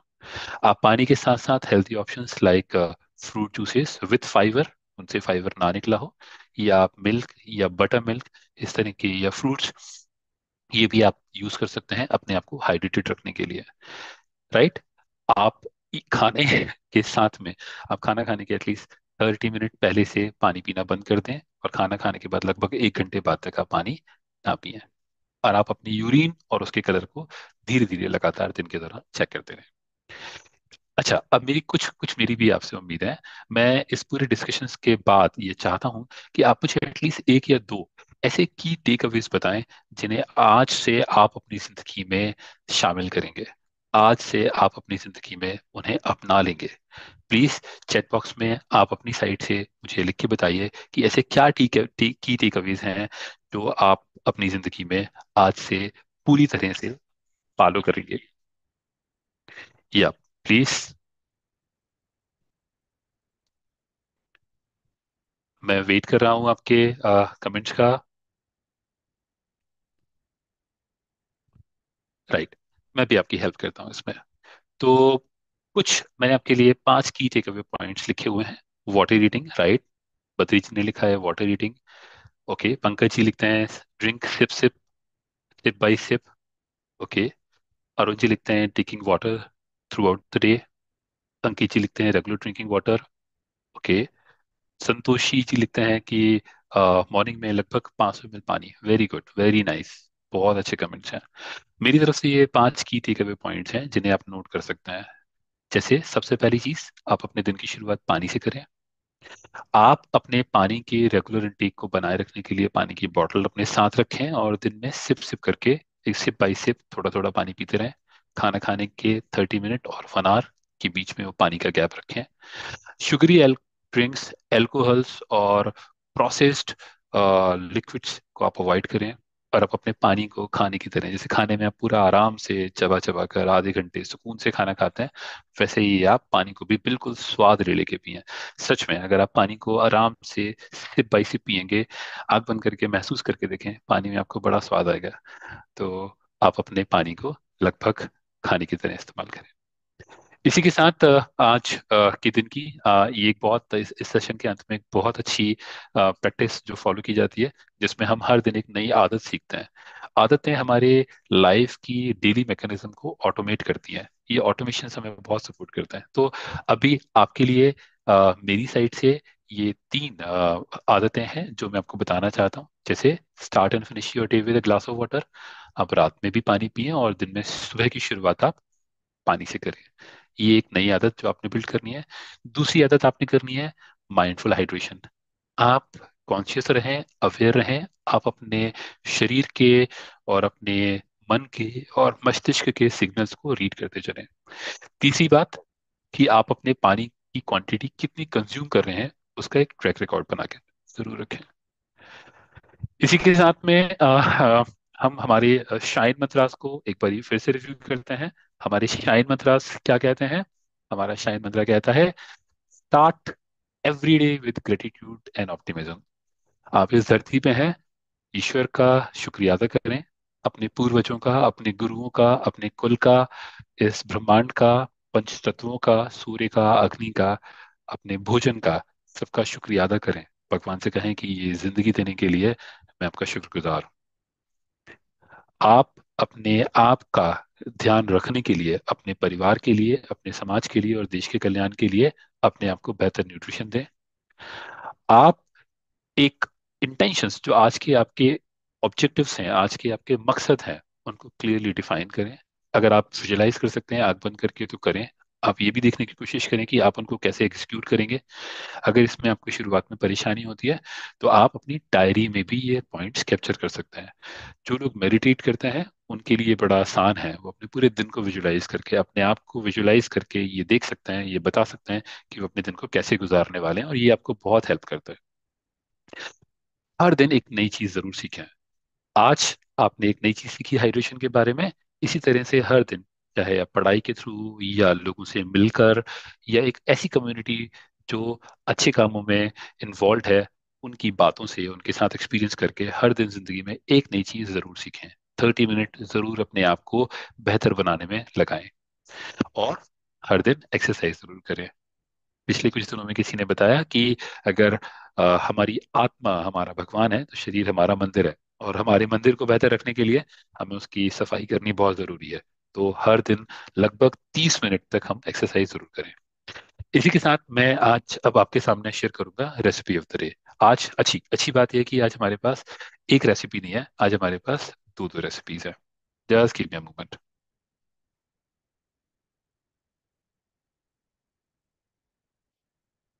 तो पहली रेसिपी का नाम है आलमंड सेफ्रन लस्सी। लस्सी गर्मियों के दिनों में लस्सी बहुत फायदेमंद है। ये प्रोबायोटिक की तरह प्रोबायोटिक है। तो इसमें काफी सारे आपकी गट के लिए बड़ी हेल्दी है, स्वादिष्ट होती है, और इसको और स्वादिष्ट बना के और बेहतर बना के और न्यूट्रिशियस बनाने के तरीके हम देख सकते हैं।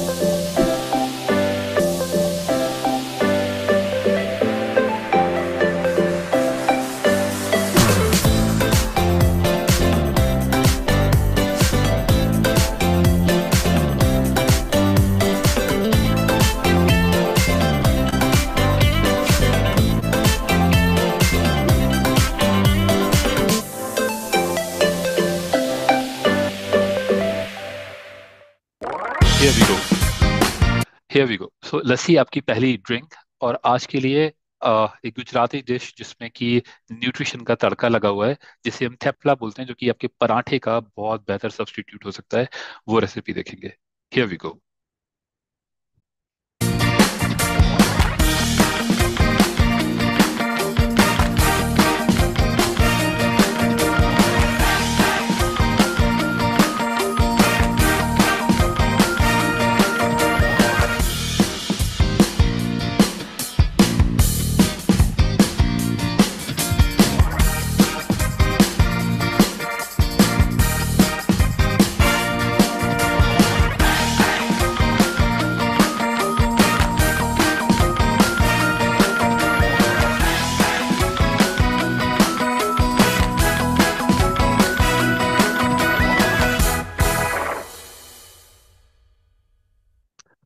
अच्छा, एक बात आपने ध्यान रखने वाली होगी, इस पूरी वीडियो में पराठे बनाते वक्त हमने ये जरूर यूज किया कि ऑयल कम से कम यूज किया जाए, और जो ऑयल हमने लिखा वो ऑलिव ऑयल था।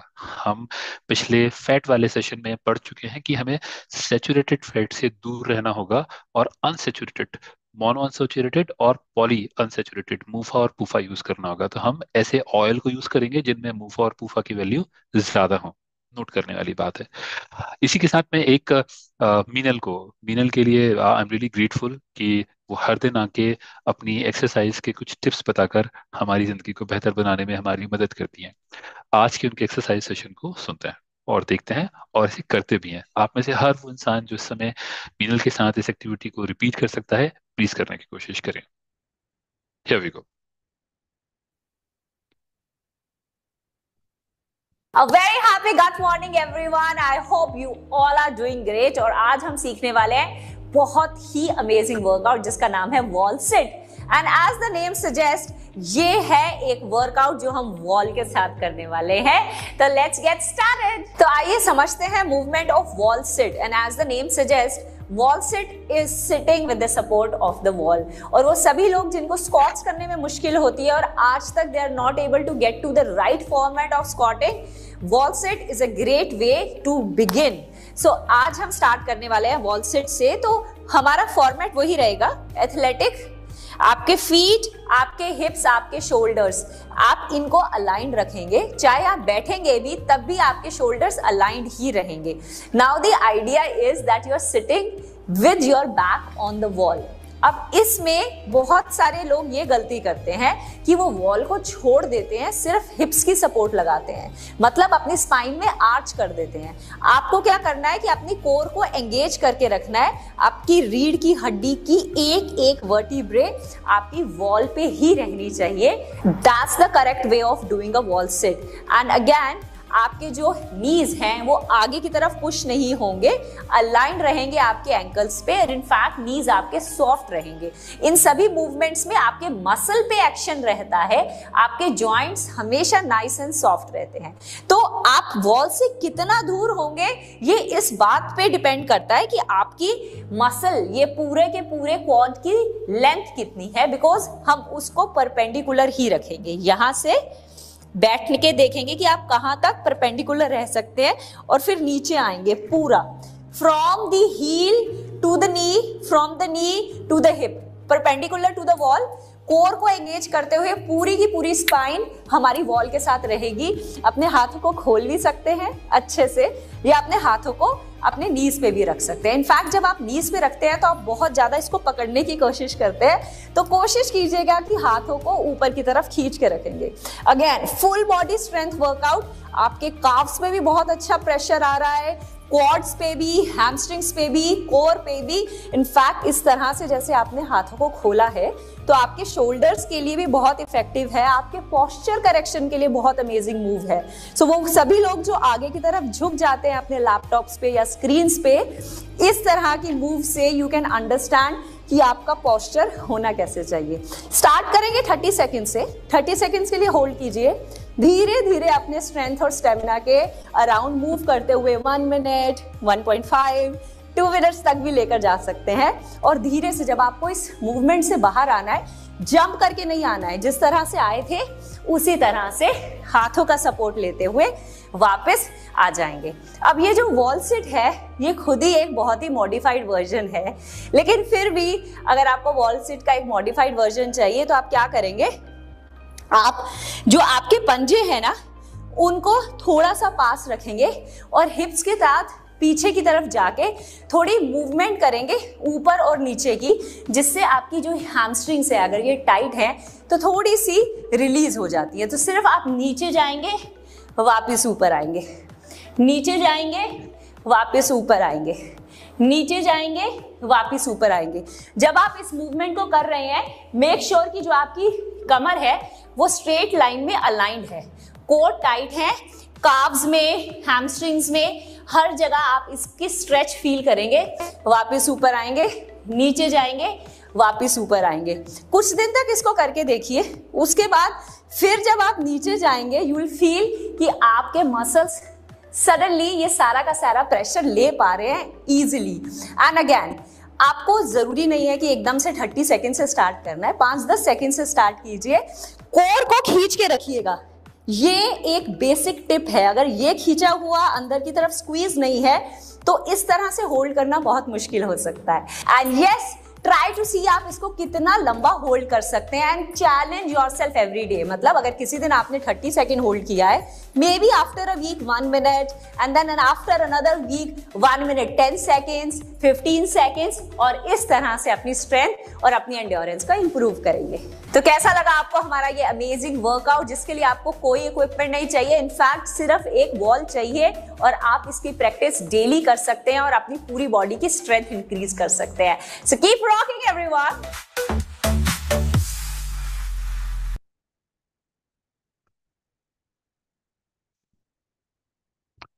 So thank you everyone for joining us.